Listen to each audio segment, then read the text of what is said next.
Excellent début du week-end à toutes et à tous et bienvenue à cette grande édition du journal en langue française.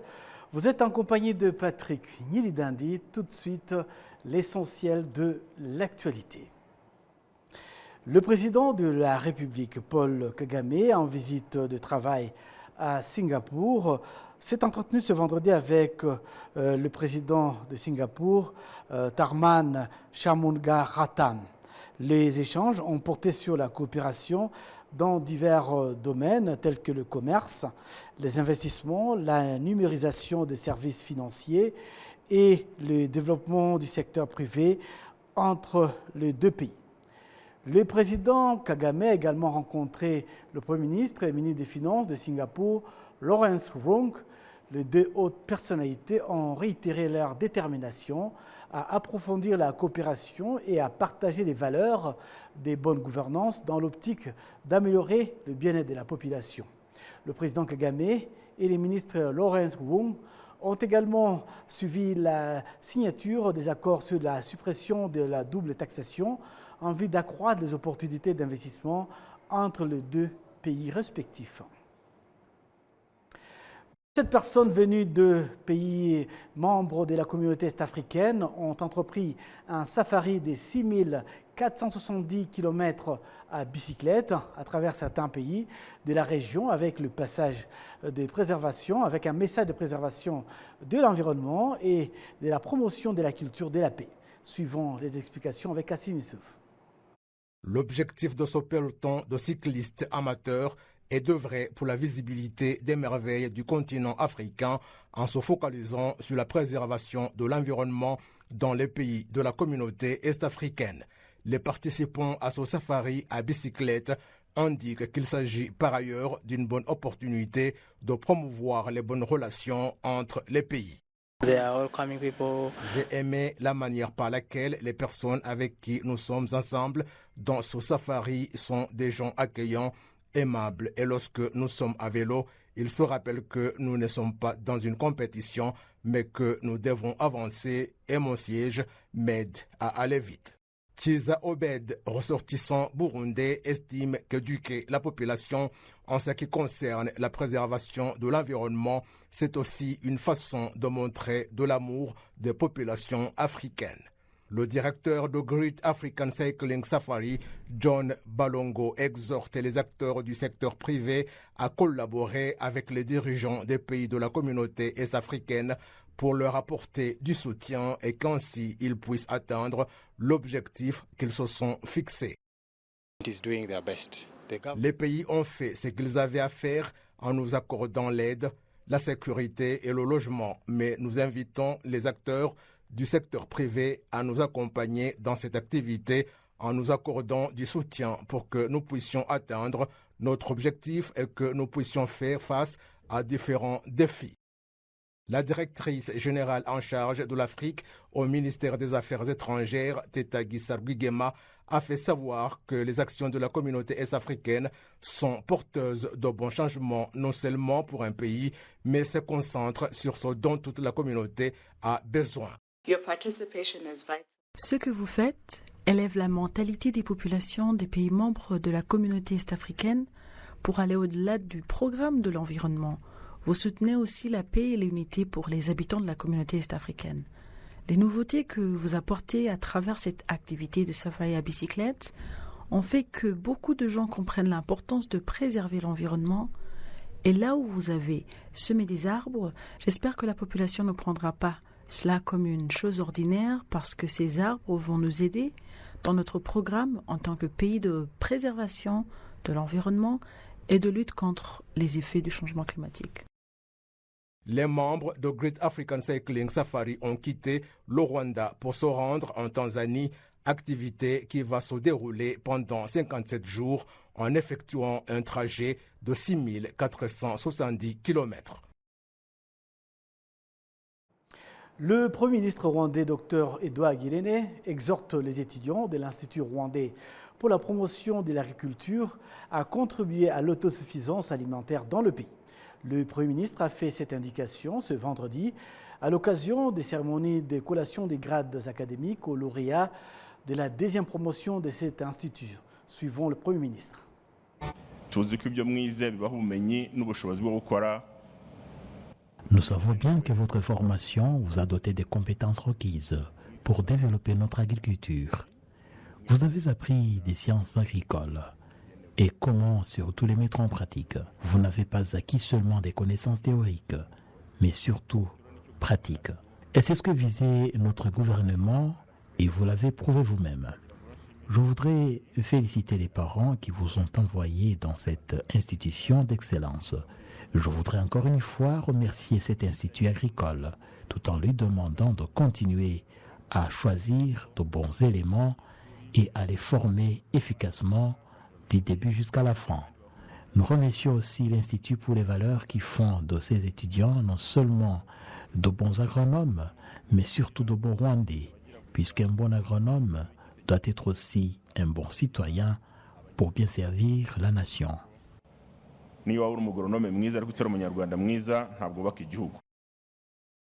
Parents des finalistes de cette deuxième promotion de l'Institut rwandais pour la promotion de l'agriculture expriment leur fierté après les parcours de ces étudiants.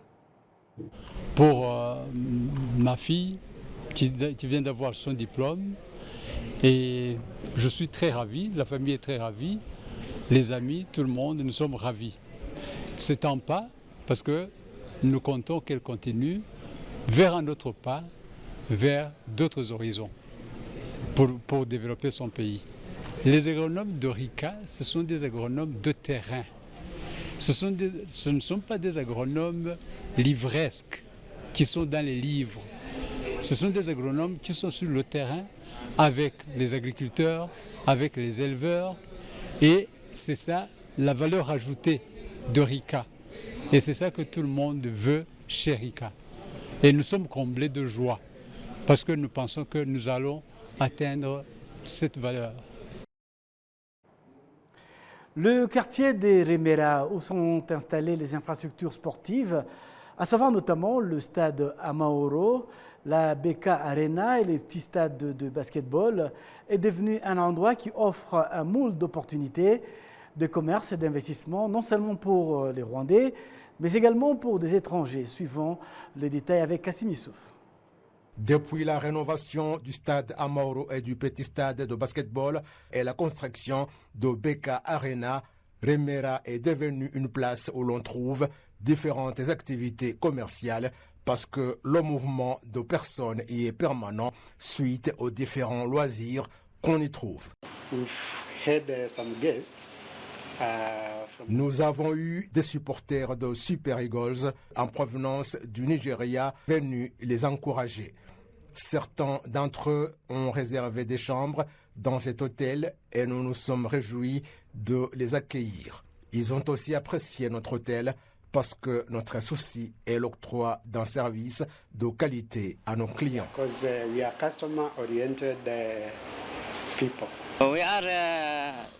Nous constatons que tout va à merveille. Nous observons un mouvement dense de personnes, contrairement à ce qui se passait avant. Personne ne pouvait vous recommander d'y pratiquer une activité commerciale, mais maintenant, tout ce qu'on entreprend, on réalise de bons résultats. Nous accueillons beaucoup de personnes étrangères en provenance de différents pays. Nous sommes confiants dans un avenir meilleur.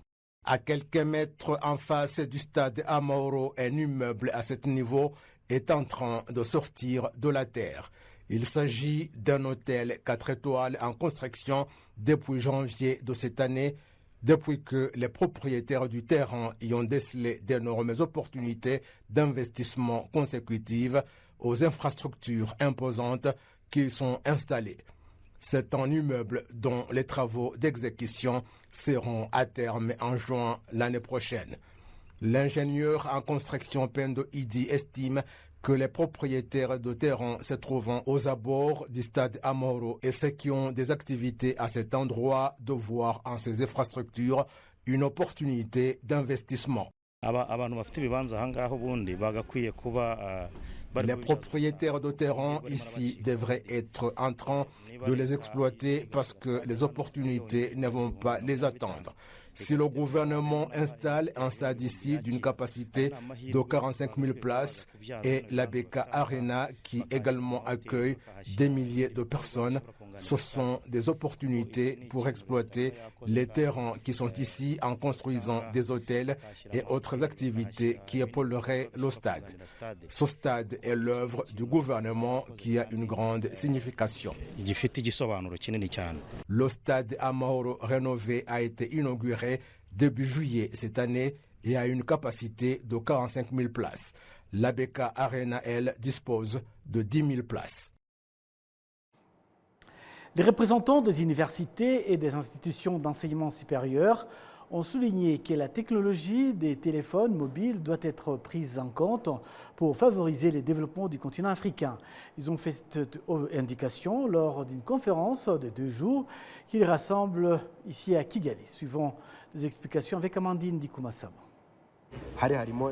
Isabelle Gracien, étudiant de l'Université de technologie et des arts de Byumba, a développé une application permettant aux habitants d'éteindre ou d'allumer tous les appareils électriques en utilisant un téléphone mobile par le biais de l'envoi d'un message.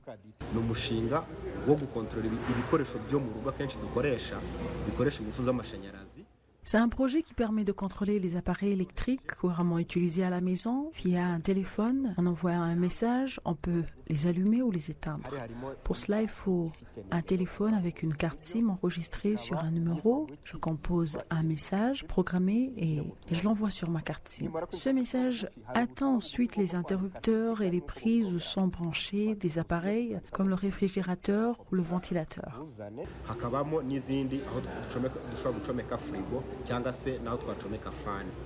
La technologie présente dans les téléphones mobiles et les ordinateurs est l'un des sujets de discussion des représentants des universités et institutions d'enseignement supérieur des pays membres de la communauté d'Afrique de l'Est, selon le professeur Kisangiri Michael, enseignant à l'Université panafricaine des sciences et de la technologie Nelson Mandela en Tanzanie. Les infrastructures insuffisantes et le coût élevé de l'Internet empêchent une utilisation parfaite de la technologie des téléphones mobiles. Le directeur de l'Université de technologie et des arts de Byumba, le père Gilbert Monana, qui accueille cette conférence internationale pour la deuxième fois, affirme que la rencontre entre les enseignants universitaires et les chercheurs pour échanger des idées sur la technologie devrait aboutir à des résultats fructueux.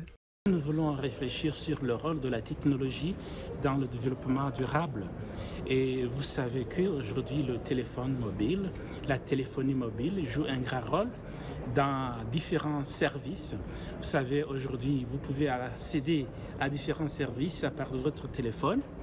Au Rwanda, par exemple, on n'a pas besoin d'aller dans différents bureaux pour avoir son passeport, dans différents bureaux pour avoir sa carte de naissance.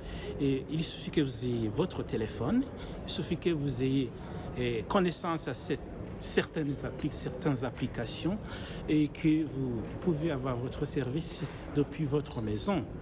Et cette conférence est une nouvelle manière de donner conscience à différentes personnes et l'importance de ces technologies que nous trouvons dans les différentes applications, tellement que, par exemple, que ce soit dans les computers, que ce soit dans les téléphones, que ce soit aussi dans d'autres outils qui sont dans des machines mobiles ou immobiles et immovables qui peuvent nous inspirer.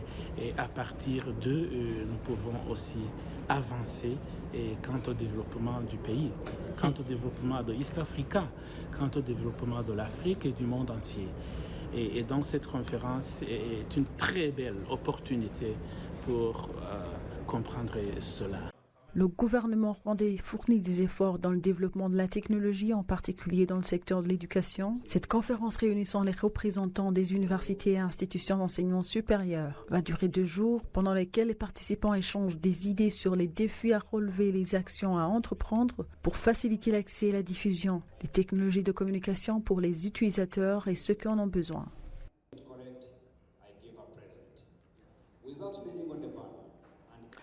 Ouvrons la page santé à présent avec les Mpox, cette maladie qui a fait couler beaucoup d'encre ces dernières semaines.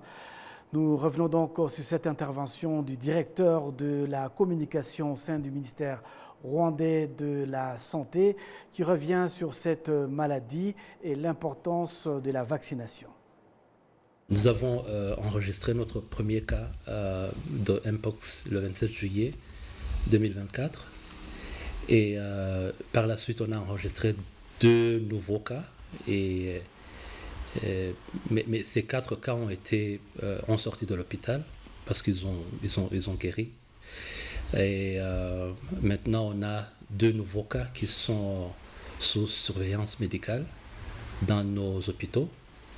Et voilà, donc on pourrait dire que au total, on a enregistré 6 cas de Mpox qui sont confirmés. Et pour le moment, les 2 de ces 6 sont seulement sous surveillance médicale. Je pourrais même dire que tous les 6 cas ont eu une histoire de voyage. Il y a certains qui venaient de la République démocratique du Congo, il y en a un qui venait du Burundi. Donc c'est des cas qui sont importés dans le pays, mais qui ne sont pas des cas très malades. Donc ils ont des symptômes et ils ont quand même été confirmés comme des cas de Mpox. Mais ils vont bien, ils sont sous surveillance médicale. Alors on espère que d'ici peu, ils seront sortis de l'hôpital et que la vie va continuer pour eux. C'est vrai que le Rwanda a commencé une campagne de vaccination pour pouvoir renforcer d'autres mesures de prévention qui sont déjà en place. Et donc, au départ, on va vacciner, nous allons vacciner 10 000 personnes et qui sont des travailleurs dans le secteur de l'hôtellerie, des gens qui travaillent à l'hôpital et aussi des gens qui sont dans le commerce régional, qui voyagent entre les pays pour pouvoir de façon stratégique empêcher qu'ils puissent attraper le virus et le transmettre à d'autres personnes. Donc c'est une décision qui vient pour renforcer les mesures de prévention qui sont déjà en place, mais aussi pour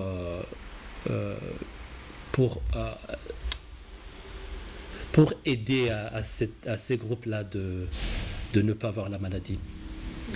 Donc on va continuer à observer d'autres mesures. On va continuer à observer les mesures de prévention qui sont en place et donc on va continuer comme ça. On a commencé avec 10 000 personnes parce que on a travaillé avec des grandes associations de ces gens. C'est-à-dire que si on est en train de vacciner des gens qui travaillent à l'hôpital, on a travaillé avec l'administration des hôpitaux et le secteur de la santé pour pouvoir identifier des gens au départ qui vont recevoir les vaccins. Et donc, il est tout à fait visible qu'on avait besoin de vacciner ces gens-là. Mais dans le futur, si jamais il y a besoin de vacciner beaucoup plus de personnes, on va encore mobiliser d'autres vaccins pour élargir les gens qui vont être vaccinés. Ce n'est pas parce que le nombre de vaccins n'est pas suffisant qu'on a choisi 10 000 personnes. C'est juste qu'on a fait une décision qui est stratégique pour ces gens-là, 10 000 personnes. Toujours dans le domaine de médecine, les médecins gynécologues estiment donc qu'aucune mère ne devrait mourir avant, pendant ou après l'accouchement. On dit que la technologie est l'un des outils qui continue à aider à en savoir plus sur la santé de l'enfant dans l'utérus. Comme l'explique ici Dr Gatsinga Jean de Dieu, gynécologue et obstétricien andrologue, et qui revient donc sur l'importance de la technologie dans le suivi de l'enfant. Comme la grossesse dure 9 mois, nous avons besoin de technologie pour bien suivre les bébés dans le sein de leur mère. Et la technologie a évolué depuis pas mal d'années pour le moment. Ce n'était pas comme ça en 1990 et après.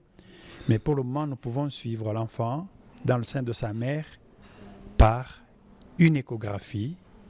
Les échographies ont aussi évolué parce que c'est question d'images et on a des images qui sont plus nettes que celles que nous avons eues les années passées. On arrive donc à faire des diagnostics d'anomalies à temps et on sait comment agir au bon moment. Donc l'échographie nous permet de suivre le fœtus dans le sein de sa maman continuellement. Vous savez,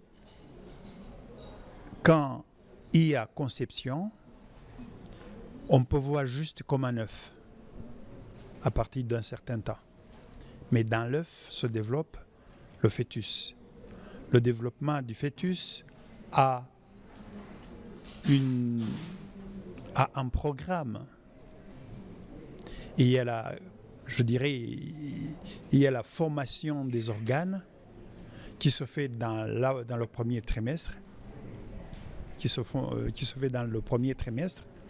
et on sait à quel moment on peut voir le cœur de l'enfant. On sait à quel moment on peut voir les membres. Je veux dire les jambes et les bras. On sait à quel moment on peut voir le sexe. Et tout ceci suit un certain rythme, de telle sorte que, normalement, à 12 semaines, tous les organes sont formés. Après, les organes doivent grandir ou grossir jusqu'à la naissance. Nous avons un bébé qui a des cheveux, qui a des oreilles, et qui a le sexe bien fait, et qui a les pieds. Mais à 12 semaines, normalement, tous les organes sont en place. Après, c'est question d'évolution. Et on peut bien suivre différents organes s'ils se développent bien, s'il y a un retard, s'il y a des malformations. Et on peut prévoir à la naissance et la prise en charge par d'autres spécialistes qui suivent les bébés. Par exemple, on peut savoir s'il y a une quantité d'eau dans la tête du fœtus. C'est normalement à la fin du développement, il n'y a pas de liquide dans la tête. Mais quand on a du liquide dans la tête, on sait que cet enfant devra être pris en charge à sa naissance.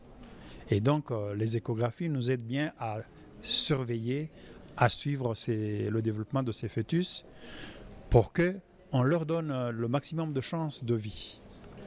Le progrès dans la technologie de l'image nous permet quand même de faire le diagnostic précoce pour certaines anomalies et qu'on peut bien redresser, qu'on peut bien prendre en charge afin de donner la bonne évolution de ces fœtus qui ont des problèmes à la naissance.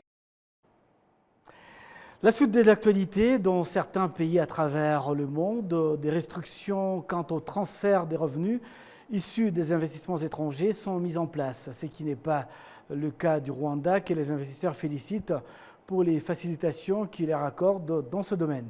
Ces investisseurs indiquent que cette attitude du Rwanda est l'un des facteurs qui les pousse à y travailler. Explication avec Kassim Youssouf. Certains investisseurs étrangers apprécient la politique du Rwanda en ce qui concerne notamment les facilités qui leur sont accordées non seulement lors de la mise en place de leur business, mais également lors du transfert chez eux des revenus réalisés. In Rwanda, you are allowed to plow back your profit. La façon par laquelle le Rwanda facilite les affaires est l'un des facteurs essentiels Parce que, par exemple, au Rwanda, on est autorisé, chaque fois qu'on le souhaite, de transférer de l'argent dans son pays. On ne vous oblige pas de le laisser au pays si on ne le veut pas. Ce profit est utilisé comme on le souhaite. On vous accorde la liberté totale sur l'usage que vous souhaitez réaliser avec votre argent. C'est une chose très essentielle qui fait que les gens qui veulent investir au Rwanda augmentent de plus en plus et bien sûr aussi la sécurité dont jouit le pays. The most important thing and which Rwanda is doing very well around. L'une des choses où le Rwanda excelle, c'est la manière par laquelle on s'assure que la législation qui apporte du soutien aux investissements est là et qu'on l'applique. Nous avons constaté à maintes reprises que des lois ont été abrogées, d'autres modifiées et que des nouvelles ont été mises en place afin de soutenir l'investissement. Tout cela rassure l'investisseur qui se dit que s'il va y investir, c'est ainsi que les lois vont lui protéger. Cela donne à l'investisseur l'image de l'investissement qu'il veut réaliser dans tel pays. And Rwanda is doing very well in doing that. Le récent rapport de la Banque mondiale a, en ce qui concerne la facilitation accordée aux investisseurs, placé le Rwanda à la 2e position en Afrique et à la 38e au monde.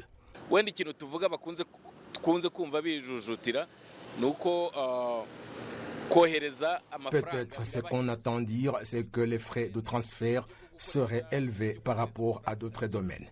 Par exemple, l'analyse que l'ambassade des États-Unis présente à ceux qui veulent investir au Rwanda indique notamment que même s'il y a des facilités pour réaliser des transferts de fonds issus du travail réalisé, les frais sont élevés par rapport à d'autres pays.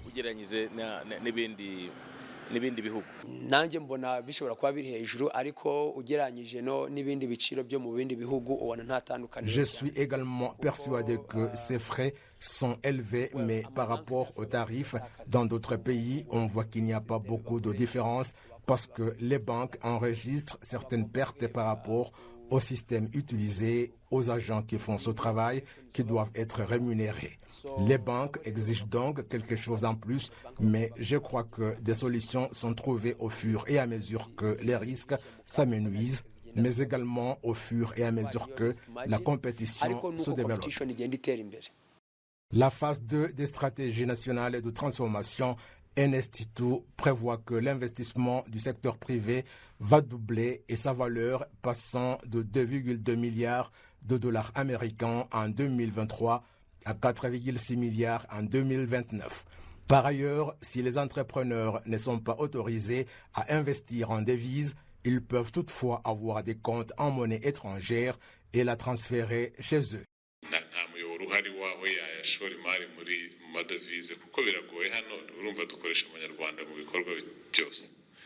Il n'y a pas de domaine où l'on peut investir en devises parce que c'est difficile ici où nous utilisons le franc rwandais dans toutes les activités et c'est lui qui le ferait en tant qu'investisseur et nous n'en avons pas encore qui est capable, mais il pourrait toutefois avoir un compte en monnaie étrangère, même disposer un compte bloqué sans problème. Il y a des pays qui demandent aux investisseurs de transférer chez eux seulement la moitié du bénéfice réalisé. Dans d'autres, l'impôt est très élevé et il y a là où ils ne sont pas tout simplement autorisés à faire du transfert. Au niveau mondial, les frais de transfert de $200 américains, équivalent à 267 200 francs rwandais, est de 6,8% de leur prix. Nous arrivons donc au terme de ce journal au nom de toute l'équipe technique dirigée par le directeur de nouvelles, Kyubahiro. Donc, bonne aventure. Je vous souhaite de passer un excellent week-end à notre compagnie.